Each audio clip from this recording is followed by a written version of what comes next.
मुझे दया आती है उन बच्चों पर जिनमें मेरा बच्चा भी शामिल है। मैं भी उसी समाज की पैदाइश हूँ, उसी समाज के दबाव मुझ पर भी काम करते हैं। और ये रिसर्च मैंने संयोग से अपने बच्चे के प्राथमिक शिक्षा के बाद पढ़ी, पहले पढ़ी होती तब भी मैं क्या करता, दिल्ली में आपको एक भी अच्छा स्कूल मिलेगा ही नहीं जो मातृभाषा में पढ़ाता हो। एक ऐसा माहौल है, मुझे दया आती है उन बच्चों पर। वो घर में जब 9-10 महीने के होते हैं या 3 साल के जब होते हैं तब वो स्कूल जाना शुरू करते हैं। 2.5 साल का बच्चा अपनी भाषा में कॉम्प्लेक्स सेंटेंसेस बनाना सीख जाता है अपने आप, बिना एक शब्द भी पढ़े लिखे। आप घरों में देखिए छोटे बच्चों को, अच्छे से वाक्य बोलेंगे। और 2.5 साल का बच्चा तो नए वाक्य बनाने लगता है, वो भी जटिल वाक्य, सरल वाक्य नहीं। उस बच्चे की इतनी गहरी पकड़ एक भाषा में हो चुकी है, एक भी दिन स्कूल नहीं गया है।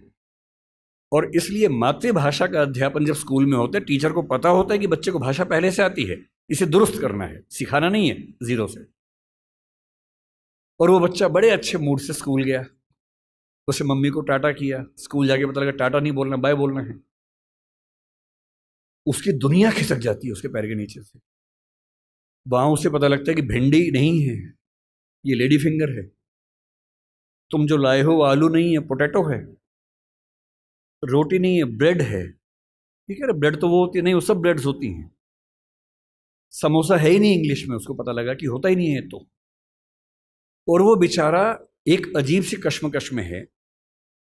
उसे अपनी भाषा में सीखना था कि जीरो क्या होता है, संख्या क्या होती है, एक क्या होता है। उसे अपनी भाषा में सीखना था कि सरकार क्या होती है, दुनिया क्या होती है, चलती कैसे है। उसे सीखना पड़ रहा है कि पहले ये समझो कि दुनिया नहीं वर्ल्ड होता है।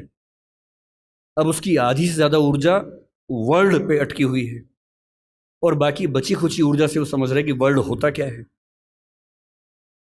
उसकी आधी ऊर्जा लगी नंबर, शब्द याद करने में, ना कि ये समझने में कि संख्या क्या होती है, नंबर क्या होता है। एक अजीब सी साजिश दुनिया भर में चल रही है कि दुनिया के हर बच्चे को उसकी मातृभाषा से बचपन में ही वंचित कर दो। उसे एक ऐसी भाषा में सिखाओ जहां उसके लिए वो भाषा सीखना अपने आप में चैलेंज हो। और इसलिए आप देखेंगे कि अगर ज्ञान की दुनिया में दुनिया भर की भाषाओं के आम आदमी शिरकत नहीं कर पा रहे हैं, गलती से भी ये मत सोचिएगा कि दिमाग वाले लोग बहुत कम होते हैं और वही आगे बढ़ते हैं। दिमाग वाले अधिकांश लोगों को बचपन में ही खत्म कर देने की साजिश दुनिया भर में चल रही है। और जो अपनी भाषा में पढ़ ही नहीं पाएगा वो कैसे आगे बढ़ेगा, कैसे सीखेगा। मैंने 10वीं क्लास तक हिंदी माध्यम से पढ़ाई की है, उसके बाद अंग्रेजी सीखी है, ठीक से सीखी है। अंग्रेजी मुझे कहीं कोई समस्या नहीं आती है, इसमें क्या कोई परेशानी है। मैं आज भी अपनी भाषा में गीत सुनने में ज़्यादा खुश होता हूँ। मुझे फिल्म देखनी मैं हिंदी में पसंद करता हूँ, नाटक देखना हो हिंदी पसंद करता हूँ, मजाक करना हो हिंदी में पसंद करता हूँ, पढ़ना हो कोई ऐसा विषय जो हिंदी में नहीं है तो इंग्लिश में पढ़ता हूँ, इसमें क्या परेशानी है। लेकिन मुझे कोई बचपन से ही मजबूर करे कि मुझे दूसरी भाषा में, संयोग से अंग्रेजी है, फ्रेंच भी हो सकती थी, पुर्तगाली भी हो सकती थी, जो जीत जाता उसकी भाषा ढो रहे होते। ज्ञान विज्ञान की दुनिया में मेरा निजी विश्वास है इस वर्चस्व को तोड़ना बहुत जरूरी है। हम हिंदी में हजारों शब्द क्रिएट नहीं कर पाएंगे 2 दिन में, सही बात है, मुश्किल है। और हमें इतना शुद्धतावादी या प्यूरिटन होने की जरूरत नहीं है कि हम सारे शब्द अपने ही गढ़ेंगे। हम तो इंटरनेट को अंतर्जाल ही बोलेंगे, हम कंप्यूटर को संगणक ही बोलेंगे, तो आप अकेले ही बोलते रहेंगे, कोई पूछेगा नहीं आपको। जो शब्द अंग्रेजी के प्रसिद्ध हो गए उनको मान लीजिए। जापानी भाषा का शब्द है रिक्शा, आप रोज रिक्शा में घूमते हैं, कभी आपने कहा कि रिक्शा को मैं नरयान बोलूंगा? कई लोग बोलते हैं नरयान, कि मनुष्य द्वारा चलने वाला एक विमान या वाहन। क्या बकवास है। अरे जो शब्द जिस भाषा से आया, प्रसिद्ध हो गया, अपना लीजिए उस शब्द को। और उसके बाद भाषा में असली समस्या शब्द नहीं होती है। भाषा विज्ञान में एक होता है जिसको मॉर्फोलॉजी कहते हैं, एक सिमेंटोलॉजी होता है, लेकिन जो सबसे महत्वपूर्ण स्ट्रक्चर है सिंटेक्स है। सिंटेक्स का मतलब है वाक्य का निर्माण कैसे होता है, शब्दों का क्रम कैसे तय होता है। किसी नई भाषा को सीखने में सबसे बड़ी मुश्किल आती है सिंटेक्स सीखने में। आप हिंदी भाषा के सिंटेक्स में अंग्रेजी के शब्दों को शामिल कर लेंगे, रत्ती भर समस्या नहीं आएगी। और इसलिए जिसको हम कहते हैं कि अंग्रेजी माध्यम है और हिंदी माध्यम है, कहने की बातें हैं। मैं अंग्रेजी माध्यम में बच्चों को खूब पढ़ाता हूँ, 8-8 घंटे दिन में पढ़ाता हूँ, और वहाँ भी देखता हूँ कि जैसे कोई मुश्किल कंसेप्ट आता है, जब तक अंग्रेजी में पढ़ाने के बाद हिंदी में भी ना समझा दूँ, उनके चेहरे पर 12 बजे रहते हैं, क्योंकि वो हिंदी भाषी समाज के बचपन से लगातार हिंदी बोलने समझने वाले और अंग्रेजी माध्यम लेके एक ज्ञान की भाषा के तौर पर अंग्रेजी पढ़ने वाले व्यक्ति हैं। हंसी मजाक हिंदी में हो तो ठहाके मार के हंसते हैं, इंग्लिश में हो एक आध हंसता है, बाकी इसलिए हंसते हैं कि हंसने की बात थी तो हम भी हंस लेते हैं। नहीं बात बनती। मन की भाषा, आत्मा की भाषा अलग भाषा होती है, ज्ञान की भाषा अलग भाषा होती है, इसमें कहाँ कोई दिक्कत है।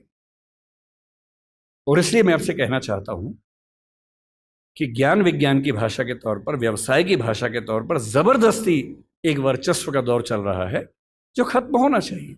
मुझे खुशी है कि हमारी वर्तमान सरकार इस मामले में, मैं किसी राजनीतिक दल से ताल्लुक नहीं रखता हूं, मुझे ना सरकार का समर्थक माना जाए ना विरोधी माना जाए, क्योंकि मैं सच में दूरी बना के रखता हूं, बहुत दूर बना के रखता हूं।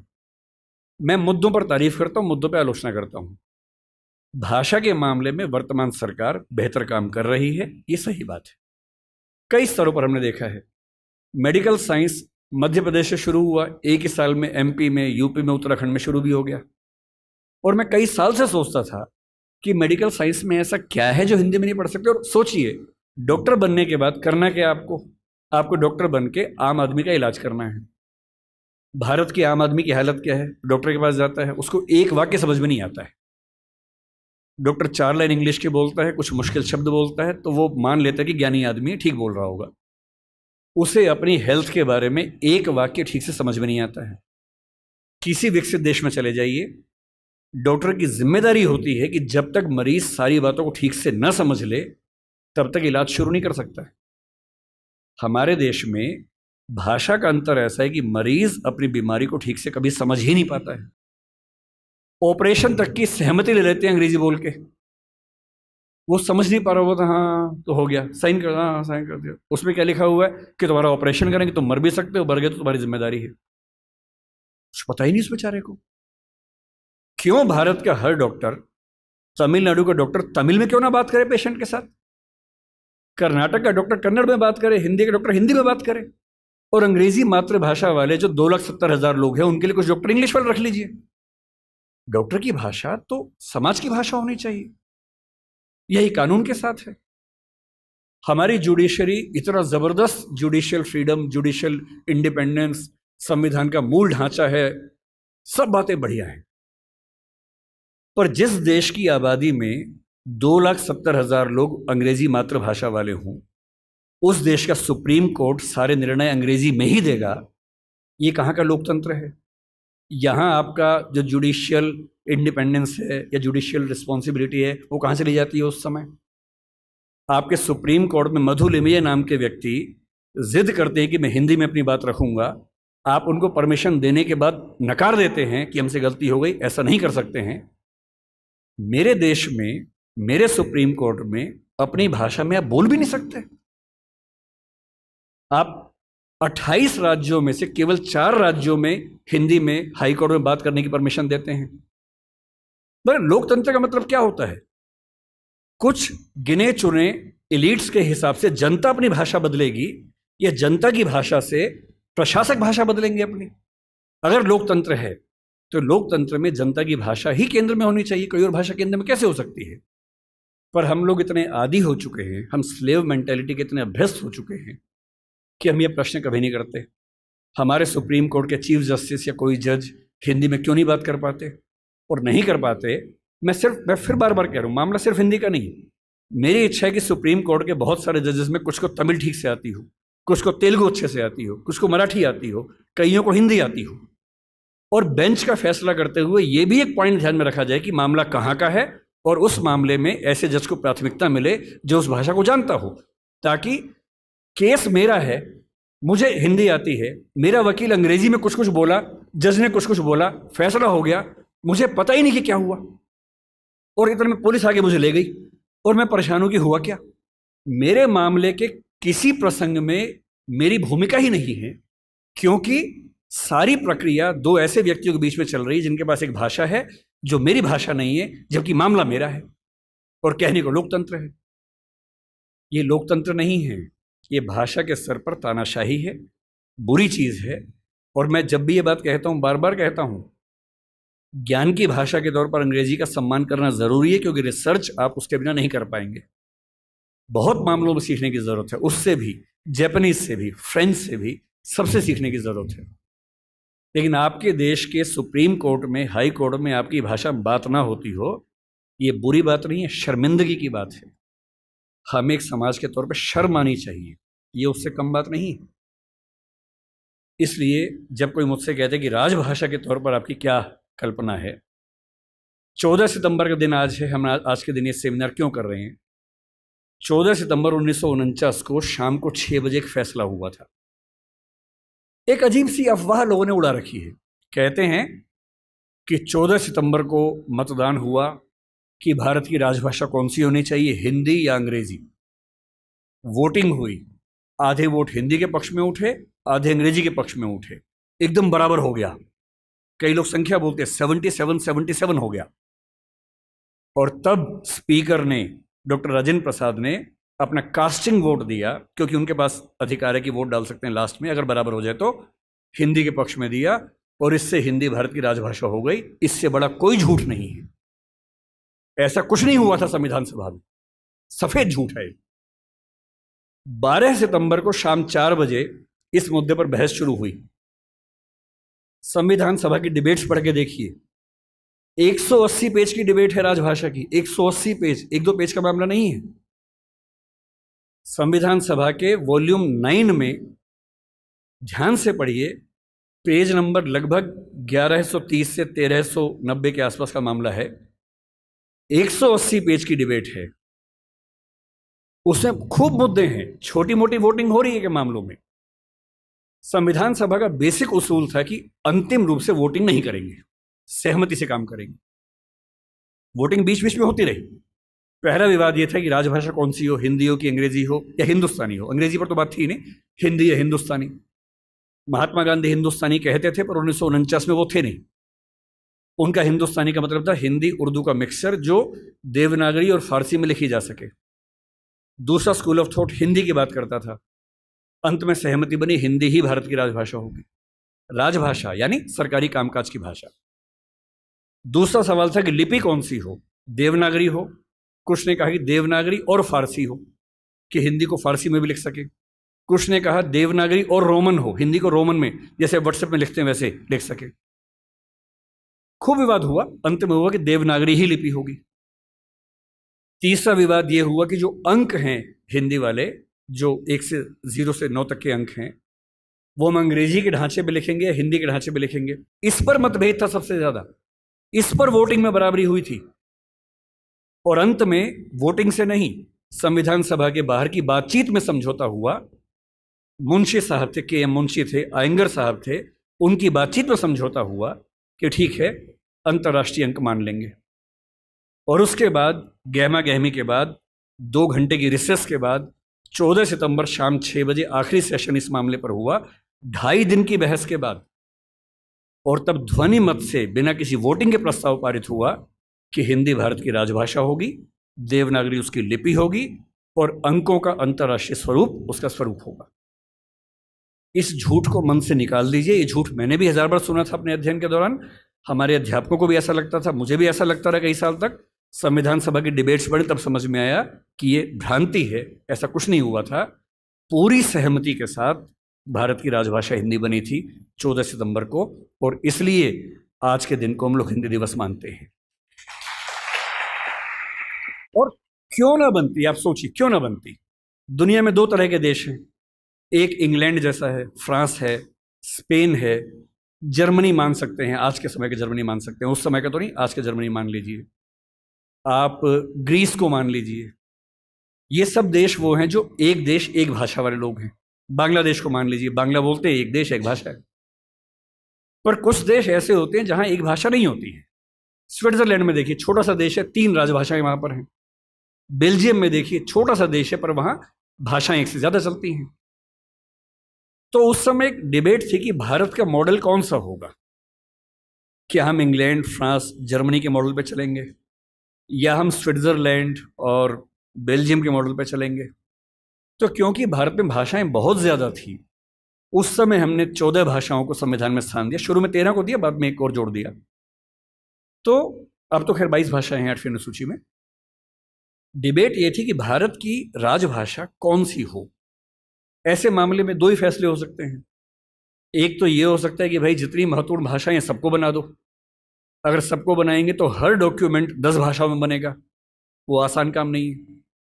दूसरा, लोकतंत्र में क्या तरीका है, जिस भाषा को बोलने वाले समझने वाले सबसे ज्यादा हैं उसको बना दीजिए। यही सहमति बनी। स्वाधीनता संग्राम में हिंदी को राष्ट्रभाषा राजभाषा बनाने की बात किन लोगों ने की, आपने कभी गौर किया है? हिंदी को राष्ट्रभाषा बनाने के सबसे बड़े समर्थक कौन थे? महात्मा गांधी, गुजरात के थे, गुजराती आदमी। के.एम. मुंशी गुजरात के थे, पटेल गुजरात के थे, आज भी गुजरात के दो लोग लगे हुए हैं। हिंदी को भारत की राष्ट्रभाषा बनाने की जो बात आई है, हिंदी समाज से ही नहीं आई है।